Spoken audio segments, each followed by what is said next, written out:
It's great to be back here again. It's Thursday. We're getting ready for our seventh day of Passover, and I would just like to quickly remind you all to do an Eruv Tavshilin, making a special Eruv so we can cook for Shabbat tomorrow.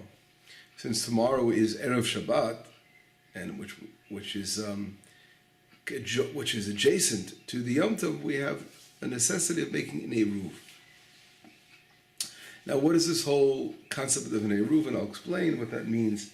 The word Eruv in Hebrew means to mix. So basically, this concept of an Eruv is something we do. We combine the Shabbat, the Yom Tov food with the Shabbat food on today, which is the eve of the seventh day of Passover, or any other possible Yom Tov that comes out connected to Shabbat, when Shabbat comes after it. And by making that combined dish, we're combining the cooking for both of those days. So we are allowing, in that way, we allow ourselves to cook for Shabbat tomorrow. Now, normally one cannot cook on Yom Tov for surely it's prohibited by the Torah to cook on Yom Tov for the weekday. But Shabbat is different. Shabbat is Shabbat, and we're allowed to cook to prepare for Shabbat according to the Torah, and the rabbis require an Eruv, a special Eruv. What is this Eruv, the foundation? The foundation has to do with two reasons brought down. Rav Ashi and Rava in the Talmud talk about. Rav Ashi says it's the honor of Yom Tov, because if we would not do an Eruv, people would really not honor the Yom Tov, and they would be going over the limits of cooking, and they end up cooking for also during the week, which is a Torah prohibition.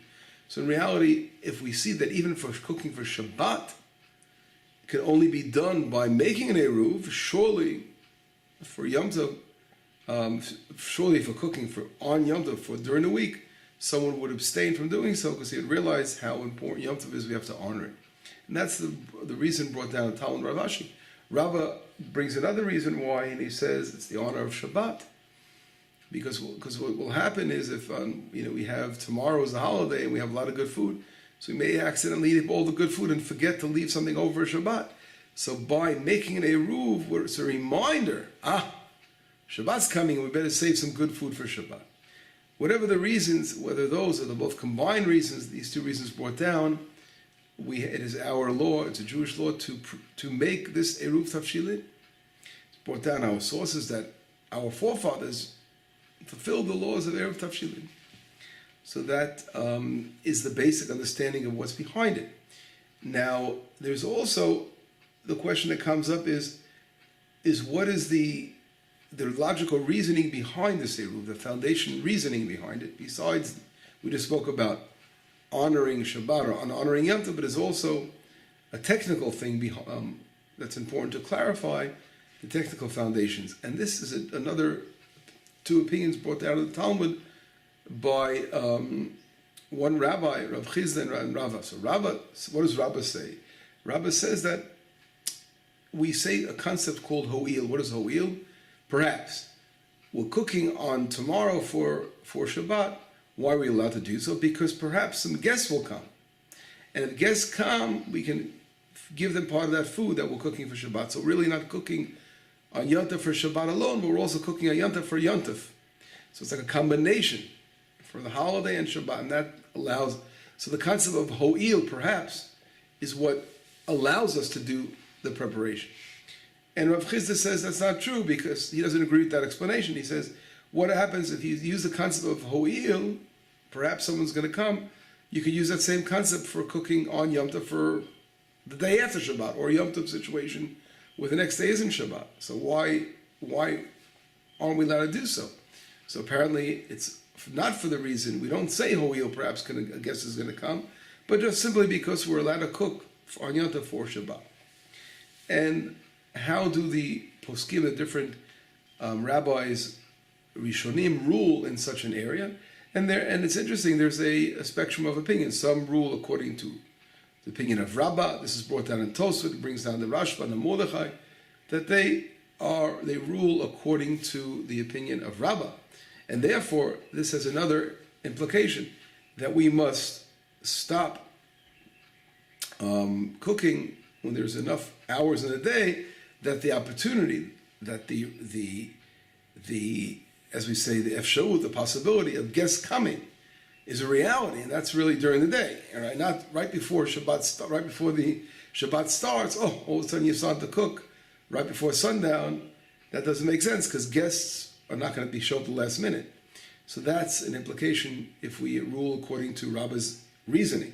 But if we rule according to Rav Chisda's reasoning, then it wouldn't be a problem. And that's like the Rambam, Maimonides does rule so. And therefore we're allowed to even cook very close to sunset because the reason is not, we don't say perhaps guests are coming, but we're cooking for Shabbat and it's so loud.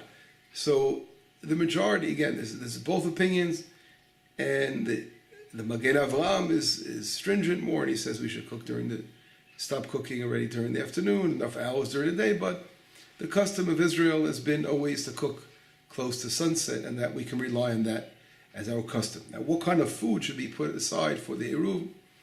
Our custom is to put out an egg. Many use an egg. It has to be a cooked item. Together with that cooked item, it's become a custom to also put out bread. Now, it's Passover, so we'll put out matzah together with the egg. Other things could be used. The most important thing is the cooked dish.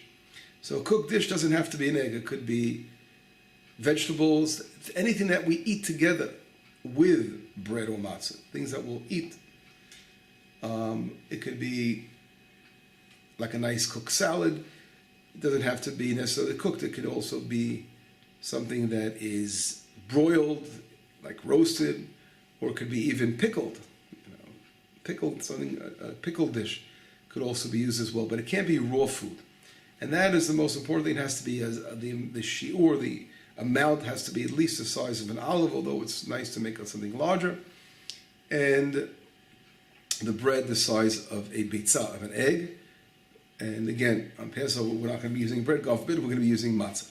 So those are the basic ingredients. Now, the whole concept is to use this eruv for being able to cook for Shabbat.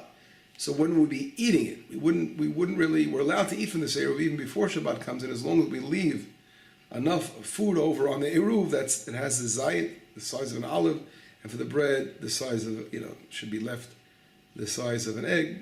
But if it was even only just a dish, it would still be considered a good eruv. If it was only just an egg alone, that would really be good also. But the custom is to use both, because some people say, Rabbeinu Tam, that the bread allows us to bake, the matzah allows us for doing baked things, and the dish allows us for cooked things. But nevertheless, the rule is that even if you only did an egg or a dish, that would be okay. And the custom is to eat this with the third meal, the bread with the third meal, as lechem mishnah, because since you're doing a mitzvah with the eruv, you want to continue to do a mitzvah. And there are, of course, the dish should be used for one of the meals on Shabbat as well. It's nice to do that. It doesn't have to be done, but it should be. It's a good thing to do and a good thing to have a customer. So this law of Eruv Tavshilin is, again, we make a blessing over it. You can all find it in the prayer books. And one person could make it for his whole household, and he can also merit his whole community. Sometimes the rabbi does it for the community.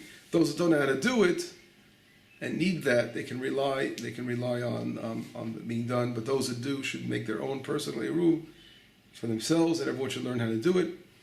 And if people personally slack off and purposely don't do it and try to rely on the eruv from others, there is a problematic thing, because if they do so, then in reality they can't rely on the eruv. I'm not going to get into the details of those laws now, but a person should learn how to do it and make his own eruv